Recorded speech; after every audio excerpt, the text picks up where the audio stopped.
Greetings and welcome to this week's episode of UC Weekly News. I'm your host, David Danto, and this week we're going to do one of my Tech Perspectives shows. I've been promising this for a couple of weeks. Coming back from NAB, I have products that I picked up there and products that I picked up before that and things that I really want to demonstrate in the realm of audio and audio for content creators. And the first thing that I'm going to show is going to be a little loud and messy as I'm pulling out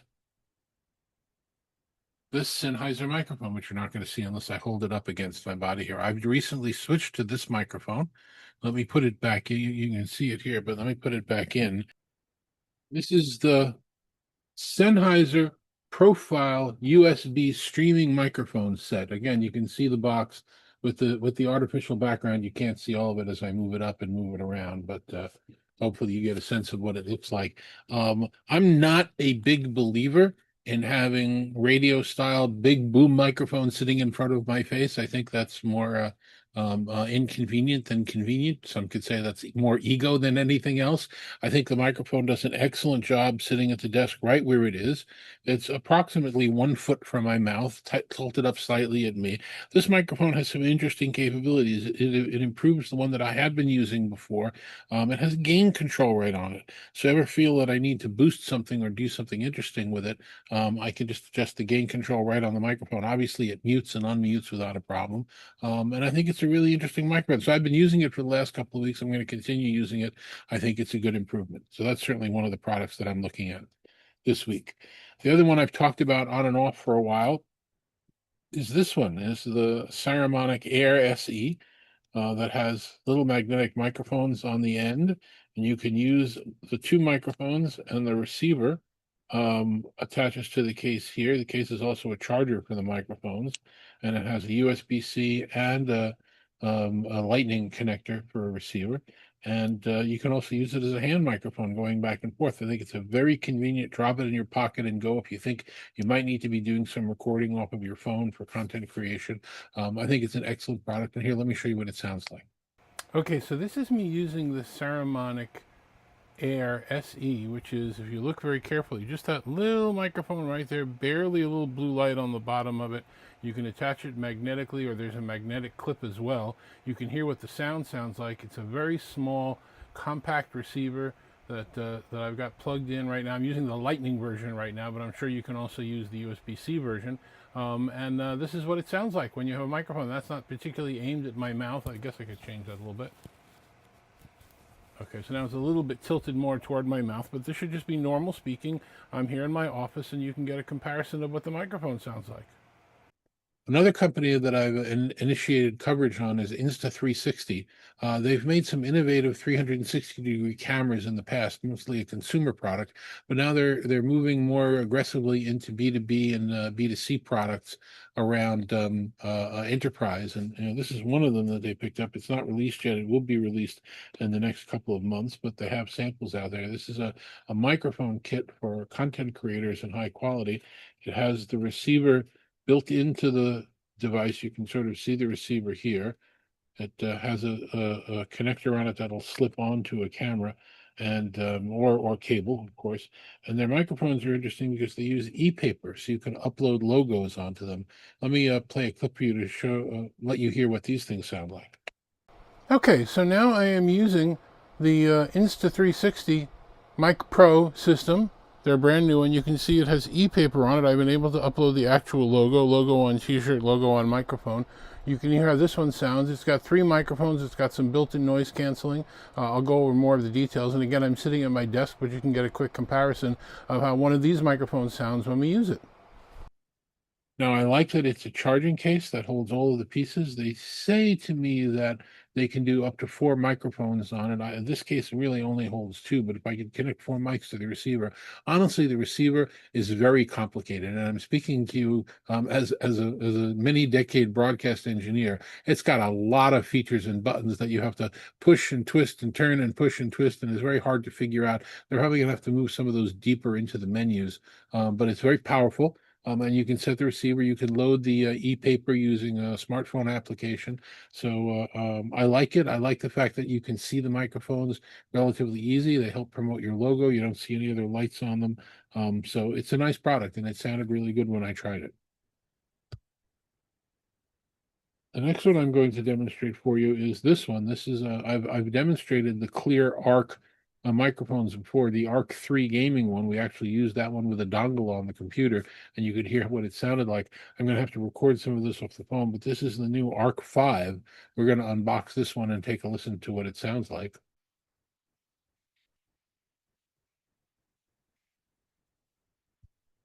Here,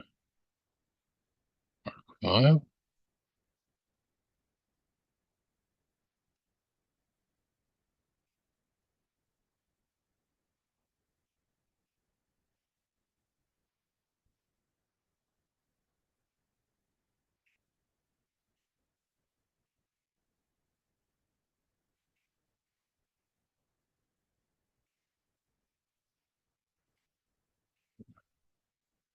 Charging case in white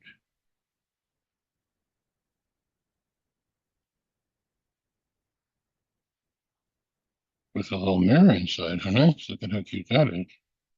There are the headsets. A little plastic protector in there, I think, to keep the battery from being used. Very nice, sleek white headphones. And what we'll do is charge them for a little while and see what they're like. Obviously, a quick connect guide. All right, here's a brief recording using the headphones, the Clear Arc 5 headphones. I'm using just normal voice. The sound through my ear sounds terrific. It has spatial audio with Dolby on it. It also, instead of that, you can use standard graphic equalizer. It gives a number of different options for equalization, a lot of functional capabilities in the headset. And I can still hear sound because it's an open ear type device, but this is what I sound like to the far end. I'm really generally very impressed with the clear headsets. I've used them over the years. They're terrific open ear headsets that also sound really good. You can't use them on airplanes. That's the only downside. They don't block the ears at all very well and do noise cancellation. But in terms of keeping an open ear headset, I think they're actually really nice products, and I'm very proud of both the headsets they make, the Clear Arc products, and all of their products. I've used some of their speakers and other things. Very high quality, good company, good name to follow. Now, another company that sent a product to me is this one. I want to kind of show it to you. This is a small, I have to hold it this way. This is a device called a Speak On.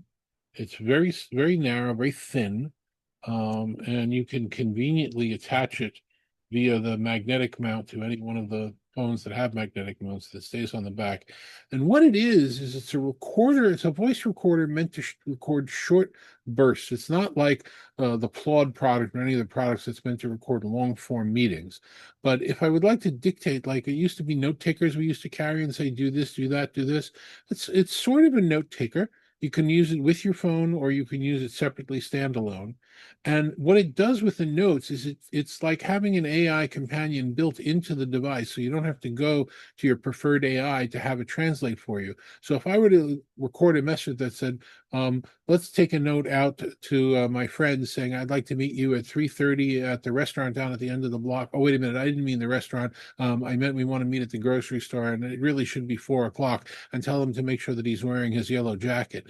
It would take that conversation and it would get rid of all the hemming and hawing and all the things that are inappropriate and simply create out the text the way you would want it to be, which is a good feature when you're using your phone to dictate short bursts of things into it, whether you're replying to an email or authoring something on the phone, which I do sometimes. Let me give you an example of how that works.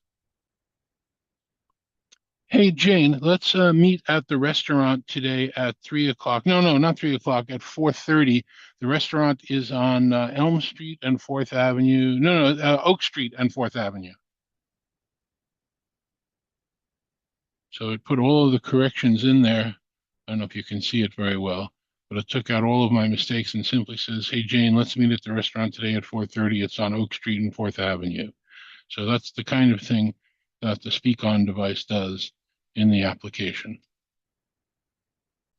So it's a good product. I'm not really 100% sure where the software is in the device, the firmware, versus where it is in the app on the phone. I've yet to kind of figure that out, but it certainly is something that I've been using that's been valuable and providing another way of managing audio.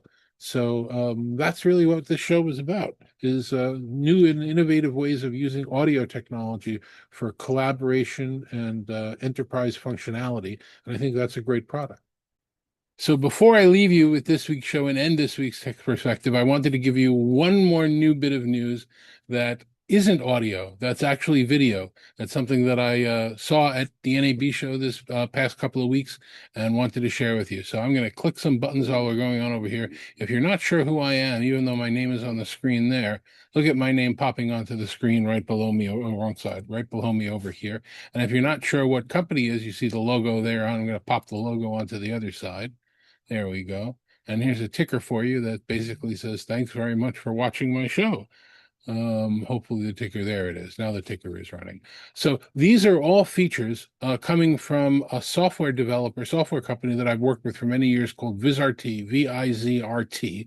And I'm never going to pronounce this right. It's called VizRT Interactif AI, INTERACTIFAI.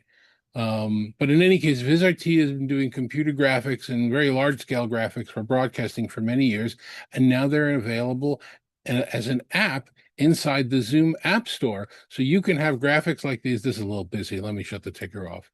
Now you can have apps like this and graphics like this on your meetings professionally, just in your regular Zoom calls. Now I'm using it for recording, so I think it looks pretty nice. Although again, I have a very busy screen with Earthrise behind me that was from Apollo 8 at the time. But if I get rid of that and I just put up any other normal background, which I guess I have to do now that I'm really saying it.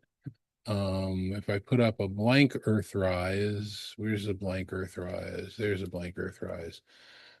So now I can take and switch the logo and move the logo back over to the other side.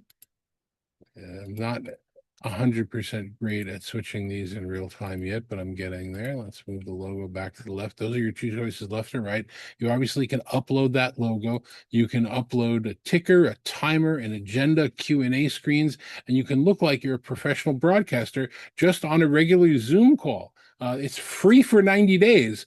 You just go into the Zoom apps. You have to load the latest version of Zoom. It's 7.0.2, I think, or at least it's 7. something. You have to load upload the latest update to the latest version of Zoom, and then go into their app store and load up the VizRT, VIZRT. It's the only one in there. And wow, does it do some really nice job on professional video. So I wanted to make sure that I pointed that out to everybody before I ended the show this week. Fades on and off too. So that's it for this episode of Tech Perspectives from David Danto. Thank you very much for watching. All of the audio devices and the video solution that I provided to you are all innovative to me, and nobody's paying me to tell you anything about them. That's just my opinions of how they work and interesting things that I thought you'd want to be aware of, and they're kind of cool. If you have any questions about any of them or any questions about anything I ever share with you, by all means, reach out to me on LinkedIn or send me an email, or I'm one of the easiest people to reach on the planet. You can always Google my name and find me. So that's it for this week's episode of UC Weekly News. Thanks very much for watching, and we'll see you next week.